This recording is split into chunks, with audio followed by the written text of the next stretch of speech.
नमस्कार। मेरा नाम रोहित सिंह तोमर है, ग्राम तरसना, और मेरा यूट्यूब चैनल है Rajput academy by Rohit sir. तो आज मैं आप लोगों को पढ़ाऊंगा यहाँ पे नंबर सिस्टम यानी संख्या पद्धति।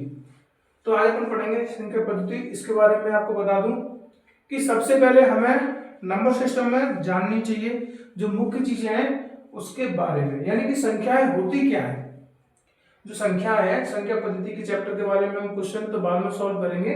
पहले हमें संख्याओं का बोध होना चाहिए कि संख्याएं कौन कौन सी होती है। जब तक हमें ये नहीं पता होगा कि ये संख्या कौन सी है, ठीक है, प्राकृत संख्या क्या होती है, पूर्ण संख्या क्या होती है, इंटीजर्स क्या होते हैं, ठीक है, इनके बारे में जब तक हमें जानकारी नहीं होगी तब तक हम क्वेश्चन आगे सॉल्व कर ही नहीं पाएंगे।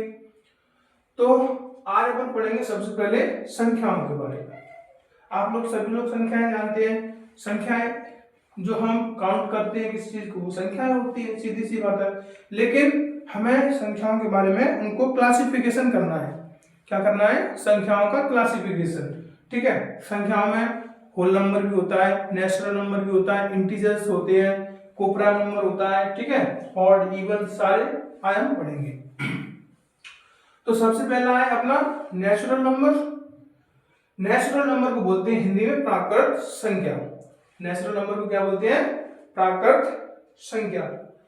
तो प्राकृत संख्या कौन सी होती है? प्राकृत संख्या वह संख्या होती है जो एक से शुरू होकर कहां से, एक से शुरू होकर कहां तक जाती है? अनंत तक।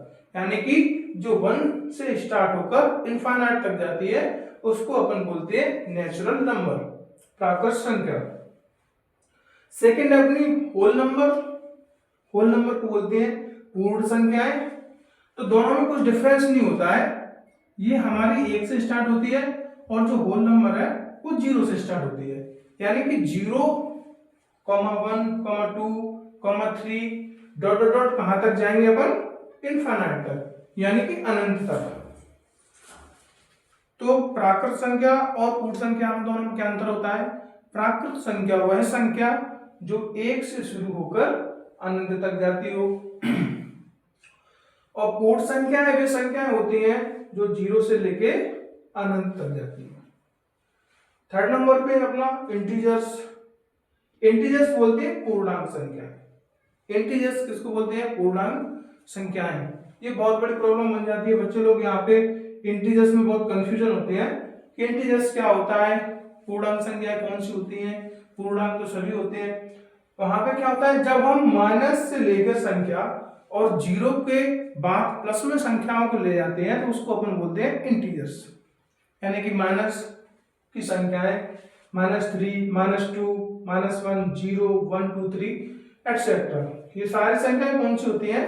इंटीजर्स। तो कुछ लोगों के मन में ये डाउट होता है कि माइनस की संख्या जो होती है वो पूर्णांक नहीं होती है। ऐसा बिल्कुल नहीं है, क्योंकि पूर्णांक वो भी होती है। माइनस और प्लस की संख्याएं को मिलाकर अपन क्या बोलते हैं? इंटीजर्स बोलते हैं। Number 4 even number. Even number बोलते हैं सम संख्या। तो सभी बच्चे लोग सम संख्या ज्यादातर जानते ही है। सम संख्या क्या होता है कि जो वह संख्या जो वह संख्या जो 2 से डिविजिबल हो। किससे? 2 से डिविजिबल होती है, उन संख्याओं को अपन बोलते हैं इवन नंबर या सम संख्या। जैसे 2, 4, 6, 8 एक्सेट्रा आदि। और भी काफी सारी संख्याएं जो 2 से डिविजिबल होती हैं उनको अपन क्या बोलते हैं? सम संख्या बोलते हैं। अगली है अपनी ऑड नंबर। ऑड नंबर का मतलब होता है विषम संख्याएं। विषम संख्याएं कौन सी होती है? जो इवन होता है उसका जस्ट अपोजिट होता है ऑड नंबर।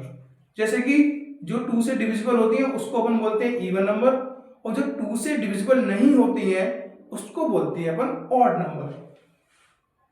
ठीक है, जो 2 से डिविजिबल नहीं होती है उसको बोलते हैं अपन ऑड नंबर। जैसे 1, 3, 5, 11, 13, 17 और भी बहुत सारी ऑड नंबर होती है एटसेट्रा। ठीक है। नंबर 6 पे है अपना प्राइम नंबर। प्राइम नंबर क्या है? अभाज्य संख्या। तो प्राइम नंबर में एक सबसे पहला जो फर्स्ट नंबर है आपका ये 2। ये बहुत लोगों के मन में ये रहता है कि 2 तो सर होना चाहिए, सम संख्या होना चाहिए क्योंकि 2 2 से डिविजिबल है। आप इसको प्राइम नंबर में क्यों रख रहे हो? देखो ऐसा है कि हम प्राइम नंबर में इसको इसलिए रख रहे हैं क्योंकि ये प्राइम नंबर की परिभाषा को सिद्ध करता है। जैसे कि प्राइम नंबर कौन सी संख्या होती है? प्राइम नंबर वह संख्या होती है जिसके फैक्टर ओनली 2 हो, या तो 1 या फिर जो संख्या है वो, ठीक है। तो उस क्राइटेरिया में अपना 2 भी आता है। 2 क्यों आता है? देखिए अगर अपन किसी भी संख्या के फैक्टर करेंगे तो इसमें देखिए 2, 3, 7, 11 और 13, इनके आप यदि फैक्टर निकालोगे तो इनके सारे फैक्टर 2 ही होंगे, यानी कि इनके गुणनखंड आप करना चाहोगे तो सिर्फ 2 हो सकते हैं, या तो वह संख्या या फिर 1। तो 2 का भी वही सिस्टम है, 2 का भी केवल 2 ही फैक्टर होंगे, या तो 2 या फिर 1, ठीक है। तो आज अपन इतना ही रखेंगे। आज अपन नंबर सिस्टम में नंबर्स के बारे में जाना है, कल अपन इसमें क्वेश्चन करेंगे। तो आप लोगों को अगर वीडियो अच्छी लगी हो तो लाइक करें, शेयर और सब्सक्राइब करें। धन्यवाद। जय श्री राम।